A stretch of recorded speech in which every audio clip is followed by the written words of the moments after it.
así que cosas. Una de las... yo creo que el primero en llamar la atención, al menos de forma escrita, sobre este problema conceptual es un físico norteamericano, Phil Anderson, que escribió un artículo donde él empezó a hablar de lo que él llama, lo que él llamó, o llama, fenómenos emergentes. Y es este hecho que cuando uno mira determinados sistemas, encuentra comportamientos que no hubiera podido predecir, o encuentra experimentalmente, si uno mira y ve que el sistema se comporta de determinada manera, y aún habiéndolo visto, se da cuenta que nunca lo hubiera podido predecir, o que hubiera sido imposible predecirlo a partir de los principios básicos y de los elementos básicos. De estos problemas, algunos, o de estos fenómenos que se llaman emergentes, algunos son tan básicos, si ustedes quieran, pese a que examinan un sistema muy complejo, encuentra que se comporta de una manera mucho más simple de lo que uno hubiera esperado y que encuentra elementos que son tan básicos o hasta más básicos de lo que eran las componentes. Entiendo que eso, así dicho así, nos suena demasiado simple, y todo el resto del seminario va a ser simplemente plantearles 3 ejemplos de 3 problemas donde esto ocurre y discutir de alguna manera cómo es que los intentamos entender de afuera. Este es el artículo que yo decía, que se llama Más es distinto, y es un artículo que escribió Anderson, creo que lo escribió en el 76 o en el 75, es decir, antes de el Science. Bueno, los 3 ejemplos de emergencia, quiere decir algo que en este caso que surge, no hay nada de grave o de complejo. Quiero discutir 3 problemas. El primero es en una dimensión, y es lo que la gente llama líquido de Luttinger. El segundo es en 2 dimensiones, que la gente llama ejemplo de juego fraccionario. El tercero es en 3 dimensiones, y es el caso del magnetismo frustrado. Empiezo por el de una dimensión. Bueno, una dimensión, obviamente, ustedes dirán, el mundo en el que vivimos en 3 dimensiones, ¿sí? Porque vamos a discutir un problema de una dimensión. De alguna manera esto tiene que ver con cuáles son las reglas que uno va a mirar para un problema en particular. Es cierto que el mundo es en 3 dimensiones, si uno transita por una calle, uno puede ir solamente para adelante o para atrás. No puede ir para arriba ni para abajo, ni puede ir para los costados. Así que hay problemas en los cuales las reglas que uno tiene lo limitan a moverse, por ejemplo, en una sola dimensión. En este caso sería si uno pone electrones en un alambre que es lo suficientemente fino como para que, estamos hablando de algo realmente fino, como para que los electrones no puedan, sino moverse para adelante y para atrás, ese sería un problema efectivamente unidimensional. Bueno, los electrones, que son nuestras piezas de ajedrez, si ustedes quieren, tienen en particular 2 propiedades distintas. Una es la carga eléctrica. Esto que discutíamos, el hecho es que cuando pongo 2 uno al lado del otro se repelen porque tienen la misma carga. Y otra de las propiedades que tienen es una respuesta magnética. Los que vinieron a la charla anterior ya saben todo lo que necesitan saber sobre el magnetismo, así que no creo que necesite discutir demasiado sobre esto.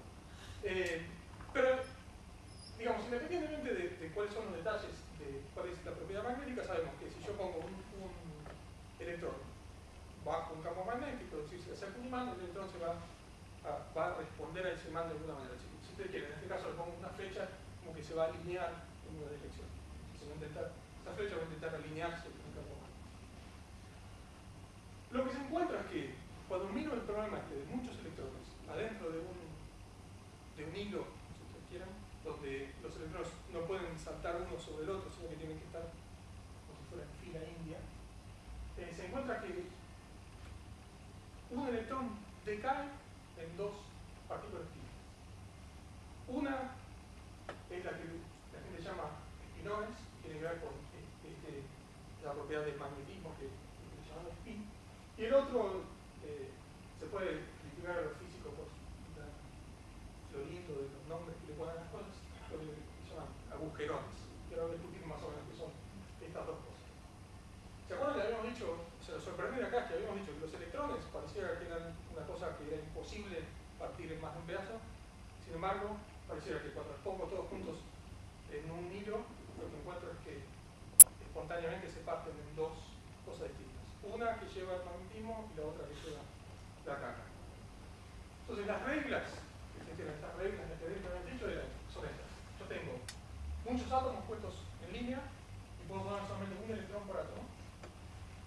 Y lo tengo de modo tal que están el siguiente tiene la espina, o sea, la flecha opuesta a la anterior. O sea, tengo uno para arriba, uno para abajo, así sucesivamente, uno para arriba, uno para abajo. Los electrones se pueden mover, pero no pueden saltar uno por arriba del otro. En este caso están todos llenos, así que no puedo mover a ninguno, están completamente bloqueados, como si fuera el tránsito está bloqueado en la calle.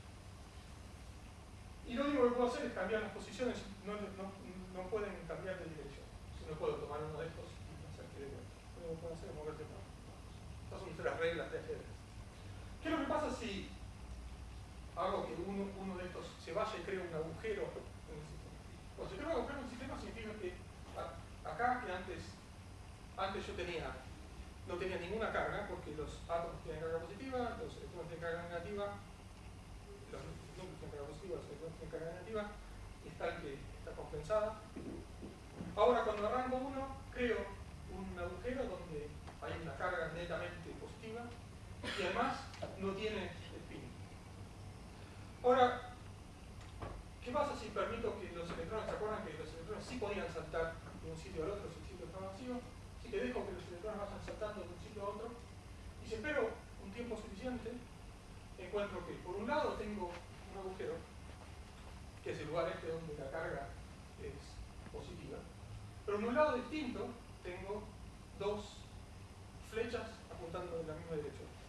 Es decir, que si ahora miro, antes tenía que, cuando miraba electrones vecinos, ese magnetismo estaba cancelado porque uno apuntaba para arriba, otro apuntaba para abajo, mientras que ahora tengo los dos apuntando para la misma dirección. Así que es como que yo hubiera disuelto ese electrón que antes tenía la carga y en el mismo lugar.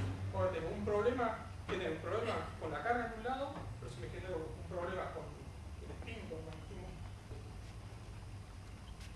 Es una visión un poco simplista de lo que es, pero como para darles una idea más o menos. Bueno, ¿qué pasa? Uno puede decir, bueno, una dimensión es una cosa muy patológica. ¿Qué pasa si miro algo en dos dimensiones, algo que ocurre en un plano? Y ahora voy a mirar un programa distinto que de hecho dio dos premios Nobel, uno en el 85 y otro en el 98. Y de hecho, este es el mismo Lofgren que les había comentado al principio. ¿Qué es el efecto Hall? Bueno, el efecto Hall es cuando uno tiene cargas sobre un metal, los electrones se van moviendo con un metal, y ahora agrega, esta de hecho es una imagen que saqué de Wikipedia, ahora uno agrega, le pone un imán cerca a ese metal. Los electrones cuando se van moviendo sufren una fuerza por culpa de, o gracias si ustedes quieren, al imán, y se desplazan, dependiendo en qué dirección se está puesto el imán, se desplazan para arriba o para abajo. Así que si yo ahora miro, dejo que pase esa corriente por un tiempo largo, esta imagen ahora ya es mía. No si puedo ver la diferencia de calidad de las imágenes. Si yo espero un tiempo suficiente, lo que va a pasar es que de este lado voy a tener, como los electrones se van desplazando, voy a tener una carga netamente negativa, acá tengo más electrones y que es netamente negativa, acá tengo menos electrones, así que tengo núcleos que eran más que nada positivos, así que tengo una carga netamente positiva, y si yo ahora miro el voltaje entre estos dos lugares, voy a ver un voltaje que va a depender de cuán grande sea el campo magnético. Si el campo magnético es cero, los electrones se van a mover de forma recta, si ustedes quieren, y no voy a tener ninguna acumulación de carga en ninguno de los dos lados. Y cuando más grande sea ese campo, más acumulación de carga de un lado y del otro. Eso es lo que uno esperaría. Si uno mira cuán grande es esa diferencia de carga entre un lado y el otro, en función de cuán fuerte es mi imán, lo que vería es que eso aumenta de forma lineal. Esto es cierto si yo puedo aumentar en forma continua la cantidad de carga que voy acumulando de un lado y del otro. Lo cual no es cierto, porque como hemos dicho, los electrones son entidades, así que no es lo mismo si yo tengo un electrón de más de este lado, si tengo dos electrones más, es cierto que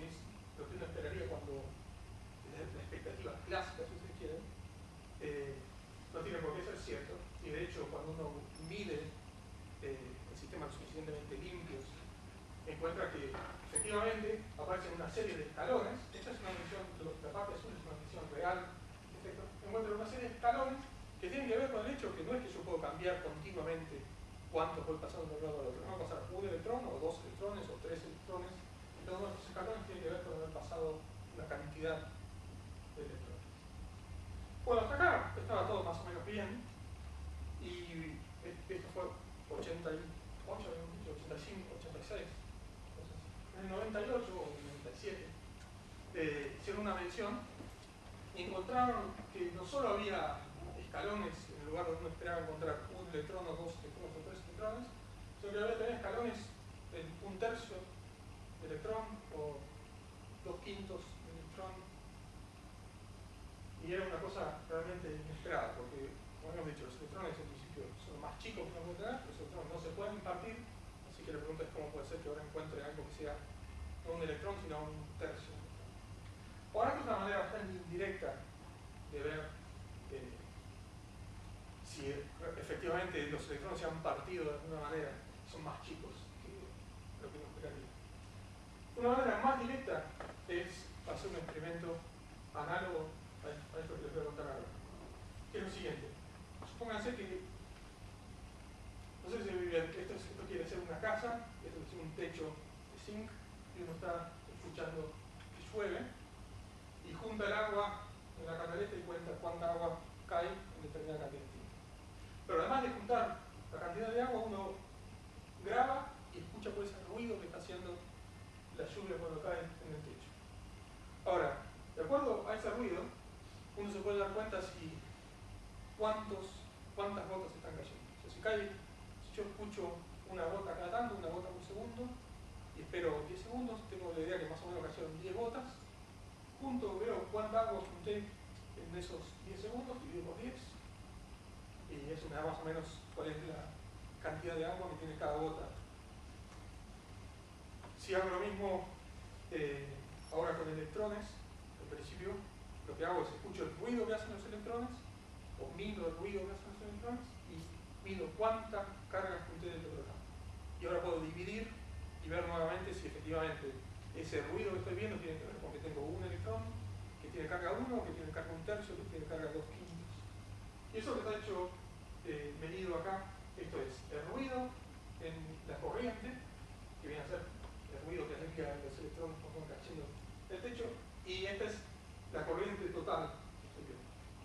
Los puntos son lo que se midió, y estas líneas sería lo que uno esperaría ver, por ejemplo, si el tamaño de cada uno de las gotas sería de un electrón, si las gotas serían de un quinto electrón, o si las gotas serían de un tercio. En este caso en particular, estamos en el caso en el cual las gotas tienen de un tercio de electrón.